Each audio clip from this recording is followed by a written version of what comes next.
नमस्कार विद्यार्थी आणि पालक मित्रांनो, स्वागत आहे तुमचं परत एकदा आपल्या यूट्यूब चॅनलमध्ये। तर पहा, आज आपण सविस्तर चर्चा करणार आहोत महाराष्ट्र स्टेटमध्ये जी काय आपली नीट यूजीची काउन्सिलिंग चालू होणार आहे 2024 साठी। तर या ठिकाणी तुम्हाला एक रजिस्ट्रेशन फॉर्म फिल करावा लागतो आणि रजिस्ट्रेशन फॉर्म फिल करण्यासाठी तुम्हाला कोणकोणते डॉक्युमेंट महत्त्वाचे आहेत, कोणते डॉक्युमेंट तुम्हाला फक्त इन्फॉर्मेशन फिल करण्यासाठी कामाला येत आहे आणि कोणते डॉक्युमेंट जे आहे ते तुम्हाला वेबसाईटमध्ये जाऊन सीईटी सेलच्या अपलोड करणं पडतं। तर याबद्दल आपण सविस्तर चर्चा करणार आहोत। त्याची साईज किती असायला हवी, पीडीएफचा फॉर्मॅट काय असायला हवा, तो पूर्ण डिटेलमध्ये माहिती मी तुमच्याबरोबर एक छोट्याशा व्हिडिओमध्ये शेअर करणार आहे। तर पहा, सर्वात अगोदर आपली जी काउन्सिलिंग चालते महाराष्ट्र स्टेटची नीटच्या एक्झामवर, त्यामध्ये तुम्हाला एमबीबीएस साठी ॲडमिशन मिळतात, त्याचबरोबर तुम्हाला बीडीएस कोर्ससाठी पण मिळत आहे, बीएमएस साठी पण मिळत आहे, बीएचएमएस साठी पण मिळत आहे, बीएमएस साठी पण मिळत आहे।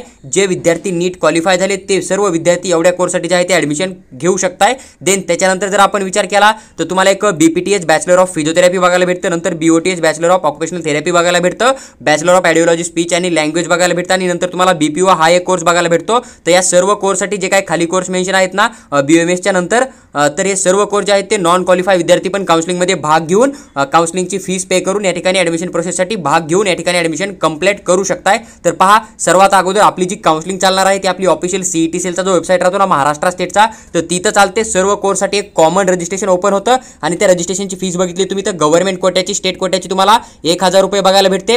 त्यानंतर जर समजा तुम्ही मॅनेजमेंटमधून करायचा विचार करत आहात कोणत्या पण कोर्ससाठी, समजा बाकी group C allied course physiotherapy, occupational therapy, BPO, BSLP सोडून, तर देन तुम्हाला एक 5000 रुपये जे आहेत या ठिकाणी मॅनेजमेंट किंवा एनआरआय किंवा आयक्यू कोट्याची रजिस्ट्रेशन फीस बघायला मिळत आहे। आणि ही जी फीस असते ती नॉन रिफंडेबल असते, मग तुम्हाला सीट मिळो नाही मिळो काही फरक पडत नाहीये, ती पैसे तुम्हाला परत दिले जात नाहीये, ही गोष्ट तुम्ही लक्षात घेऊ शकता। आणि सीईटी सेल स्टेट काउन्सिलिंगसाठी किंवा मॅनेजमेंटच्या काउन्सिलिंगसाठी कुठल्याही प्रकारचं डिपॉझिट घेत नाही, ही पण गोष्ट तुम्ही लक्षात घेणं खूप गरजेचं आहे। तर पहा, आता आपली जी काय रजिस्ट्रेशनची डेट जर तुम्ही बघितली तर जवळपास तुम्हाला 20 ते 21 तारखेला सीईटी सेलवर काही ना काहीतरी नोटीस येऊन जाईल। ज्यावेळेस नोटीस रिलीज होईल त्यावेळेस तुम्हाला सर्वात अगोदर एक ब्राउचर दिलं जातं। ब्राउचरमध्ये तुम्हाला राऊंड 1 पासून जो काही शेवटचा राऊंड कंडक्ट होईल ना महाराष्ट्र स्टेटचा, त्याचे पूर्ण रूल तुम्हाला बघायला भेटतील। त्यानंतर एक आपल्याला नोटीस येईल, त्या नोटीसमध्ये एक आपल्याला राऊंड 1चा टाइम टेबल असेल एमबीबीएस बीडीएसचा आणि एक रजिस्ट्रेशनची डेट असेल। आणि जे काय आपल्याला फर्स्ट टाइम नोटीस येणार आहे, रजिस्ट्रेशन ओपन होणार आहे ना, ते सर्व कोर्ससाठी कॉमन रजिस्ट्रेशन राहत आहे। म्हणजे जर समजा आता 20 तारखेला नोटीस आली आणि या ठिकाणी जर रजिस्ट्रेशन विंडो ओपन झाला तर या ठिकाणी जे विद्यार्थी एमबीबीएसला काउन्सिलिंग करणार आहे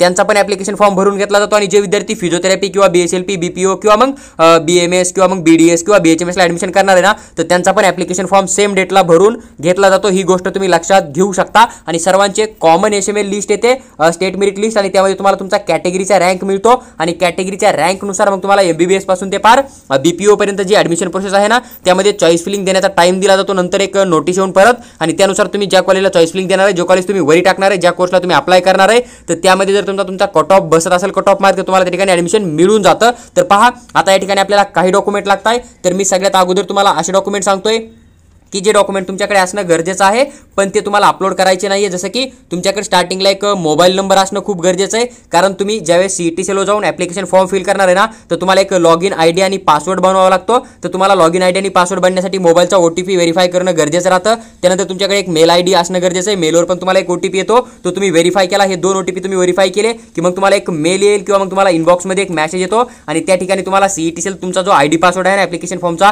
तो तुमच्याबरोबर शेअर करतो। आणि जो काय तुमचा आयडी पासवर्ड असेल ना, या थ्रू तुम्ही पूर्ण काउन्सिलिंग करणार आहे, हा आयडी पासवर्ड टाकून तुम्ही तुमचा अकाउंट लॉग इन करणार आहे। त्याच्यामुळे हा आयडी पासवर्ड तुम्ही कोणाबरोबरही शेअर करू नये, ही एक गोष्ट तुम्ही लक्षात ठेवू शकता। नंतर तुम्ही राऊंड 1ची ज्यावेळेस चॉईस फिलिंग चालू होणार आहे 7-8 दिवसानंतर, त्यावेळेस तुम्हाला ते लॉग इन करणं पडतं। राऊंड 2ची तुमची ज्यावेळेस चॉईस फिलिंग चालणार आहे त्यावेळेस पण तुम्हाला ते लॉग इन करणं पडतं। राऊंड 3ची ज्यावेळेस चॉईस फिलिंग चालणार आहे त्यावेळेस पण तुम्हाला ते आयडी पासवर्ड टाकून लॉग इन करणं पडतं। जर तुमचा आयडी पासवर्ड नसेल तर मग तुमची थोडीशी प्रॉब्लेम या ठिकाणी इन्क्रीज होताना पण दिसून येऊ शकते। किंवा मग जसं की समजा राऊंड 1चा नोटीस आला आणि तुमचा मानला की चांगला स्कोर आहे, समजा एखादा विद्यार्थी की ज्याला 600+ नीटमध्ये स्कोर आहे, पण तुमचा आयडी पासवर्ड दुसऱ्या कोणाला माहिती, आणि राऊंड 1 मध्ये जर समजा एखाद्या वेळेस इन केस की समजा तुम्ही काय कॉलेज टाकताय पण त्याच्यावरती एखाद्याने दुसऱ्याने दुसरंच कॉलेज टाकलं किंवा मग तुमचं लॉग इन करून तुम्ही जी चॉईस फिलिंग केली ती शेवटच्या 10-15 मिनिटात जर डिलीट केली तर तुमचा लॉस पण होऊ शकतो। त्यामुळे तुम्ही तुमचा आयडी पासवर्ड जे आहे ते थोडा सेफ पण ठेवू शकता।